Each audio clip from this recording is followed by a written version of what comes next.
Telangana group 2 ఫలితాలలో టాపర్గా నిలిచిన హరవర్ధన్ ఉత్తీర్ణను సాధించిన తర్వాత తన ప్రణాళిక ఎలా రూపొందించుకున్నారు, అసలు ఈ విజయాన్ని సాధించడానికి వెనకాల కారణం ఏంటి, తన ఎగ్జామ్స్కి ఎలా ప్రిపేర్ అయ్యారు అని మొత్తం వివరాలు అడిగి తెలుసుకోవడానికి మనతో హరవర్ధన్ ప్రస్తుతం మనతో ఉన్నారు. ఆయన విజాడ వచ్చి ఉన్నారు. ఆయనతోనే మరిన్ని వివరాలు అడిగి తెలుసుకుందాం. First of all congratulations Haravardhan from Big TV and from myself. So ఏంటి, ఎలా అనిపిస్తుంది అసలు ఫస్ట్ ఫస్ట్ ర్యాంక్ వచ్చిందని తెలియగానే మీకు ఏమనిపించింది? అంటే చాలా హ్యాపీగా అనిపించిందండి. ఎందుకంటే ఇది చాలా రోజుల తర్వాత వచ్చిన రిజల్ట్ అనమాట. 2022లో నోటిఫికేషన్ వచ్చింది. చాలా డిలే అవ్వడం జరిగింది అనమాట ఈ ఎగ్జామ్ జరగడంలో. So finally I'm relieved and happy. Okay, so అంటే ఏంటి సక్సెస్ వెనకాల ఉన్న కారణం? ఎన్ని గంటలు చదివేవాళ్ళు? అండ్ అంటే ఒక స్కెడ్యూల్ ప్రకారమే ఖచ్చితంగా గ్రూప్ 2 గ్రూప్ 1 ప్రిపేర్ అయ్యే వాళ్ళందరూ కూడా ఎగ్జామ్స్కి ప్రిపేర్ అవుతూ ఉంటారు. మీరు ఎన్ని గంటలు ప్రిపేర్ అయ్యారు? నేను యావరేజ్గా డైలీ 10 అవర్స్ అనేది చదివానండి. ఏ ఆస్పిరెంట్ అయినా జనరల్గా 10 అవర్స్ అనేది పెడతారు మినిమము. సో కన్సిస్టెంట్గా పెట్టాలి. కాకపోతే చదువుతారు కానీ కన్సిస్టెన్సీ ఉండదు. మధ్యలో బ్రేక్స్ ఎక్కువ తీసుకోవడం, బ్రేక్ అనేది తీసుకోవాలి కానీ మరి ఎక్కువ తీసుకోకుండా డైలీ కన్సిస్టెంట్గా ప్రిపేర్ అవ్వాలి. అండ్ స్టాండర్డ్ సోర్సెస్ ఉంటాయి ప్రతి సబ్జెక్ట్కి. ఆ స్టాండర్డ్ సోర్సెస్ అనేది మనం సొంతగా ఐడెంటిఫై చేసుకోవాలి. జనరల్గా ఏదో చెప్పారని కాకుండా ప్రీవియస్ క్వశ్చన్స్ చూసి, సిలబస్ చూసి మనం సొంతగా అనలైజ్ చేసుకొని we have to figure it out. అప్పుడే సక్సెస్ అనేది ఉంటుంది. సో ఇంట్లో వాళ్ళ సపోర్ట్ ఎలా ఉండేది? అండ్ మీరు ఫ్రెండ్స్తో డైలీ మాట్లాడడం కానీ, వాళ్ళతో కమ్యూనికేట్ అవ్వడం, ఎగ్జామ్స్ గురించి కానీ, సబ్జెక్ట్ ఓరియంటెడ్ ఏమైనా టాపిక్స్ మాట్లాడుతూ ఉంటారా? ఇంట్లో మా ఫాదర్ కూడా గవర్నమెంట్ సర్వీస్లో ఉన్నారు కాబట్టి he is more aware of the syllabus అన్న. ఎగ్జామ్ ఎలా ఉంటుంది, ఎంత కష్టపడితే వస్తుంది. So he always encouraged me.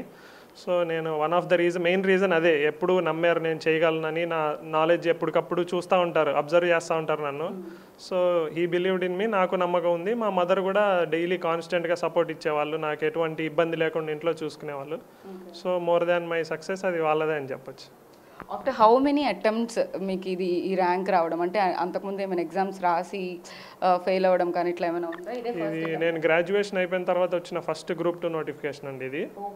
So first attempt అని చెప్పొచ్చు కానీ ఇది 3 years పట్టింది కాబట్టి ఐ విల్ సే ఇట్స్ కొంచెం అయింది. ఆల్రెడీ గ్రూప్ 4లో 338 ర్యాంక్ వచ్చింది కానీ జాయిన్ అవ్వలేదు. ఓకే, అంటే ఇంకా తర్వాత కూడా ఏమైనా అంటే లైక్ సివిల్స్కి ప్రిపేర్ అవ్వడం ఇది ఏమైనా ఉందా? హయ్యర్ గోల్ ఏమైనా ఉందా? ఇక్కడితోనే ఆగిపోవడం? అంటే ఫస్ట్ 2021లో గ్రాడ్యుయేషన్ అయిపోయిన తర్వాత సివిల్స్ అనేది స్టార్ట్ చేశాను. నేను సివిల్ సర్వీస్ కోచింగ్ తీసుకున్నాను 1 year ఆన్లైన్లో. సో అదే అనుకున్నాను కానీ ఇదైతే కొంచెం ఎప్పుడో చాలా రోజుల తర్వాత వస్తుంది అనమాట గ్రూప్ 2 నోటిఫికేషన్. లాస్ట్ టైం 2016లో వచ్చింది. సో మళ్ళీ మిస్ అయిపోతామేమో అని చెప్పి దీనికి ప్రిపరేషన్ అనేది చేశాను. తర్వాత అన్నెసరీ ఇన్సిడెంట్స్ వల్ల కొంచెం డిలే అవుతూ వచ్చి ఫైనల్లీ ఇప్పుడు రిజల్ట్ వచ్చింది. ఓకే, అంటే ఫ్యూచర్ గోల్స్ ఏంటి? అంటే ఇక్కడే ఈ గ్రూప్ 2 దగ్గరే ఈ జాబ్ ఓరియంటెడ్ కంప్లీట్గా కంటిన్యూ చేస్తారా, లేకపోతే? అంటే జాబ్లో జాయిన్ అవుతానండి గ్రూప్ 2ది. I will give my best in both job and I will try to continue my preparation. Group 1 కానీ లేదా యూపీఎస్సీ కానీ కంటిన్యూ చేస్తాను. ఎలాంటి మార్పులు సొసైటీలో తీసుకొద్దాం అన్న ప్లాన్ కానీ ఆలోచన ఉంది? పాజిటివ్ చేంజ్ అనేది తీసుకురావాలనేది నాకు ఉంది. Especially education sector. మా ఫాదర్ కూడా ఎడ్యుకేషన్ సెక్టార్లోనే పనిచేస్తున్నారు as a principal present. So flaws అనేవి చాలా ఉన్నాయి ఎడ్యుకేషన్ సెక్టార్లో. I will try my level best opportunity వస్తే. సో అంటే గవర్నమెంట్ గ్రూప్ 1 గ్రూప్ 2 ఎగ్జామ్స్ అనగానే కూడా చాలా వరకు కూడా పేపర్ లీకేజ్ అనే దాని మీద కూడా ఎక్కువ గొడవలు జరగడం కానీ, దాని మీద ఎక్కువ చూసాం మనం తెలంగాణలో కానీ, ఆంధ్రాలో కానీ, ఎక్కడైనా కానీ. మీకు ఏమనిపించదు ఆ పేపర్ లీకేజ్ విషయంలో కానీ? తర్వాత ఎప్పుడైనా ఫేస్ చేశారా ఇలాంటివి? అంటే పేపర్ లీకేజ్ గ్రూప్ 1కి జరిగిందనమాట. అప్పుడు గ్రూప్ 2 జరగలేదు, పోస్ట్ పోనెంట్ ఇష్యూ. కానీ నేను గ్రూప్ 1 కూడా రాశాను. సో ఆ ఇష్యూ అనేది ఉంటుంది కానీ we have to accept it. ఇంకా వేరే రియాలిటీ అది. సో ఆ టైంలో ఇంట్లో హెల్ప్ చేశారు బాగా. ఇంకా అఖిల్ బుద్ధి అని ఒక అతను ఉంటాడు, ఐఏఎస్ ఇప్పుడు ప్రస్తుతానికి. అతను కూడా యూట్యూబ్లో వీడియోస్ పెట్టేవాడు సపోర్ట్ కాన్స్టెంట్గా. సో అవి కూడా హెల్ప్ అయ్యాయని చెప్తాను. అంటే మీ ఫ్రెండ్స్లో, మీ సర్కిల్లో ఎవరైనా కానీ ఆల్రెడీ క్రాక్ చేసిన వాళ్ళు ఎవరైనా సపోర్ట్ కానీ, అలా ఫ్రెండ్స్ సపోర్ట్ ఏదైనా ఉందా? ఎక్కువ లేరని అలాగే ప్రిపేర్ అవుతున్నారు. ఇంకా వాళ్ళు క్లియర్ చేయలేదు. ఐ హోప్ సో వాళ్ళు కూడా చేస్తారు ఏదో ఒక రోజు. ఓకే, సో అంటే ఇప్పుడు మనం చూసాం పేపర్ లీకేజ్ విషయమే తీసుకుందాం. ఫర్ ఎగ్జాంపుల్ సొసైటీలో ఇలాంటి వాటన్నిటిని కూడా అరికట్టాలి అంటే కనుక ఏం చేయాలి? అండ్ మీలాగా ఇన్స్పైరింగ్గా ఇంకా చాలామందికి నిలవాలి అంటే ఏం చేయాలి? మీకు ఇన్స్పిరేషన్ ఎవరు? అండ్ ఇందులోనే 3 క్వశ్చన్స్ వచ్చాయి బేసిక్గా. పేపర్ లీక్ ఇష్యూ అనేది జస్ట్ లీక్ చేసిన వాళ్ళని అలా వదిలేయకుండా పనిష్ ఏం చేశారు అది వైడ్గా పబ్లిసిటీ అనేది చేయాలి. ఇప్పుడు దాకా మనం చూసుకుంటే పేపర్ లీక్ అది ఏమైందో తెలియదు, వాళ్ళకి శిక్ష పడిందా లేదా అనేది. సో అది పడి దాన్ని మీడియాలో బాగా పబ్లిసైజ్ చేస్తే బాగుంటుంది అనేది నా ఒపీనియన్. ఇంకా ఇన్స్పిరేషన్ అంటే మా ఫాదరే మెయిన్ ఇన్స్పిరేషన్. ఓకే, సో అంటే ఇప్పుడు ఆల్రెడీ ఎగ్జామ్ రాసి బయటకు వచ్చేసి అరే నాకు ర్యాంక్ రాలేదే, నేను ఇంకా ఎలా ప్రిపేర్ అవ్వాలి, ఏ ప్రణాళిక నేను ఎక్కువ స్కెడ్యూల్డ్గా ఎట్లా పెట్టుకుంటే బాగుంటుంది అనే వాళ్ళందరికీ కూడా ఏం చెప్తారు మీరు? అంటే మీరు ఎలా చదివారు అనేది. గవర్నమెంట్ ఎగ్జామ్స్కి చాలా కాంపిటీషన్ అనేది పెరిగిందండి. సో నేనేం చెప్తానంటే ఫోకస్ ఆన్ వన్ ఎగ్జామ్. చాలామంది ఏం చేస్తారంటే ఎస్ఎస్సి అంటారు, యూపీఎస్సీ అంటారు, గ్రూప్ 1, 2 ఒక్కొక్కటి ఎగ్జామ్కి ఒక్కొక్క నేచర్ ఉంటుంది. ఒకటి ఆబ్జెక్టివ్ ఉంటుంది, ఒకటి సబ్జెక్టివ్ ఉంటుంది. సో నేనేం చెప్తానంటే focus on one exam at a time. సరే ఒకటి వస్తుంది, తర్వాత నెక్స్ట్ ట్రైన్ కానీ ఒకేసారి 2-3 ఎగ్జామ్స్ పెట్టుకోవద్దు. ఒకే దాని మీద ఫోకస్ చేస్తే జాబ్ అనేది ఖచ్చితంగా వస్తుంది.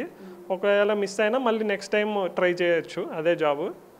సో అట్లా ఫోకస్ అనేది ఒక దాని మీద పెట్టాలి. మల్టిపుల్ ఎగ్జామ్స్ జోలికి వెళ్ళకూడదు. రిపీటెడ్గా అదే డైలీ కన్సిస్టెంట్గా చదివితే డెఫినెట్లీ వస్తుంది. అంటే ప్రీవియస్ పేపర్స్ కూడా చాలామంది రిఫర్ చేస్తూ ఉంటారు, వాటన్నిటిని కూడా చదువుకుంటూ ఆ క్వశ్చన్స్ని కూడా ప్రిపేర్ అవుతుంటారు. అల్టిమేట్గా అక్కడికి వెళ్ళిన తర్వాత డిఫరెంట్ క్వశ్చన్ వచ్చినప్పటికీ కూడా ఇక్కడ ఇలాంటి ప్రిపరేషన్ ఎలా ఉంటుంది? మేబీ అంటే లాస్ట్ డేస్లో ఇప్పుడు ఎల్లుండి ఎగ్జామ్ అనగానే ముందే కొంచెం క్వశ్చన్ పేపర్స్ ప్రిపేర్ అవుతూ ఉంటారు. క్వశ్చన్ పేపర్స్ ఎంతవరకు ఉపయోగపడతాయి? మెయిన్ ప్రీవియస్ ఇయర్ క్వశ్చన్స్ అండి. సిలబస్, ప్రీవియస్ ఇయర్ క్వశ్చన్స్ ఈ రెండు చూసి దాని తర్వాత మనము స్టాండర్డ్ బుక్స్ అనేవి సెలెక్ట్ చేసుకోవాలి. ఆ స్టాండర్డ్ బుక్స్ సెలెక్ట్ చేసుకొని మల్టిపుల్ బుక్స్ చేసినా సరే మనం అంతా కంపైల్ చేసుకొని ఒక నోట్స్ లాగా చేసుకోవాలి. లాస్ట్ ఎగ్జామ్ 1 or 2 months ఉండగా ఓన్లీ అవే చదవాలన్నమాట, ఇంకే చదవకూడదు. మళ్ళీ కొత్తవి చదివితే ఆ టైంలో ఆల్రెడీ చదివినే మర్చిపోతుంటాం. సో మెయిన్ అనేది కంపైల్ చేసుకోవాలి. వేరే సోర్సెస్ నుంచి తీసుకున్నా సరే ఒకే చోట ఉండాలి అంతా. So previous year questions and ఈ సిలబస్ బట్టి ఆ నోట్స్ అనేది ఫ్రేమ్ చేసుకోవాలి. అంటే సిలబస్లో ఉన్న సబ్జెక్ట్ని ఆల్రెడీ ప్రిపేర్ అయిన దాన్నే కొంచెం ఎక్కువగా ప్రిపేర్ అయితే బాగుంటుంది. మెయిన్ ఇప్పుడు ఒక స్టాండర్డ్ సోర్స్ తీసుకుంటే దాంట్లో సిలబస్లో ఉన్నవి చాలా ఉంటాయి, సిలబస్లో అవసరం లేనివి కూడా ఉంటాయి. సో ఆ డిఫరెన్షియేట్ చేయాలంటే మనకి సిలబస్ అనేది బాగా ఐడియా ఉండాలి, ప్లస్ ప్రీవియస్ ఇయర్ క్వశ్చన్స్ కూడా బాగా ఐడియా ఉండాలి. So who are your best friends? అంటే కాలేజ్ టైం నుంచి ఫ్రెండ్స్ని క్యారీ చేస్తూ ఉంటారా, లేకపోతే ఎక్కువ ఫ్రెండ్స్తో మాట్లాడతారా జనరల్గా? అంటే ఇంట్లో ఉండడం వల్ల ప్రస్తుతానికి అంత కాంటాక్ట్ లేదు, ఆన్లైన్లోనే కాంటాక్ట్ ఉంది. దీపు అని ఇంటర్మీడియట్ నుంచి నా ఫ్రెండ్ ఉన్నాడు, అతను కూడా ప్రిపేర్ అవుతున్నాడు గవర్నమెంట్ జాబ్కే. ఇంకా నేను బీటెక్ కంప్యూటర్ సైన్స్ అండి, ఎన్ఐటీలో. సాఫ్ట్వేర్ సైడ్ కానీ ఇట్లా టెక్నికల్ సైడ్ ఎందుకు వెళ్ళలేదు? అంటే పర్సనల్ ఇంట్రెస్ట్ అండి. నాకు అనుకున్నాను కానీ సాఫ్ట్వేర్ కూడా మంచి ఫీల్డ్ అది, బట్ నా పర్సనాలిటీకి మోర్ గవర్నమెంట్ జాబ్ అయితే సూట్ అవుతుంది అనిపించింది. సో చిన్నప్పుడే పోలీస్ అవ్వాలి, ఇట్లా ఐపీఎస్ ఐఏఎస్ అనే ప్లాన్స్ ఏమైనా ఉన్నాయి? ఎప్పటి నుంచి మీకు ఈ థాట్ ప్రాసెస్ లైక్ ఈ అంబిషన్ ఉంది? అంటే చిన్నప్పటి నుంచి అనిపించేది, కానీ మోర్ గ్రాడ్యుయేషన్ అయిపోయిన తర్వాత నాకున్న క్వాలిటీస్ కానీ నాకున్న ఇంట్రెస్ట్ కానీ చూసుకుంటే గవర్నమెంట్ సైడ్ అయితే బెటర్ ఉంటుందని నాకు అనిపించింది. బీటెక్ జాయిన్ అయిన తర్వాత అనుకున్నాను, కానీ ఫైనల్ మెయిన్ డెసిషన్ అనేది ఆ 2021లోనే తీసుకున్నాను. దట్ ఇదే మనకి సూట్ అయితే. How many years you prepared for this exam and ఇప్పుడు క్రాక్ చేసిన తర్వాత ఎలా అనిపిస్తుంది? 2021 నుంచి ఇప్పుడు ఫైనల్ 2025 దాకా కంటిన్యూస్ ప్రిపరేషన్లోనే ఉన్నా. 4 years ఉంది. సో చాలా హ్యాపీగా ఉంది, చాలా రోజుల తర్వాత వచ్చింది సక్సెస్ అని.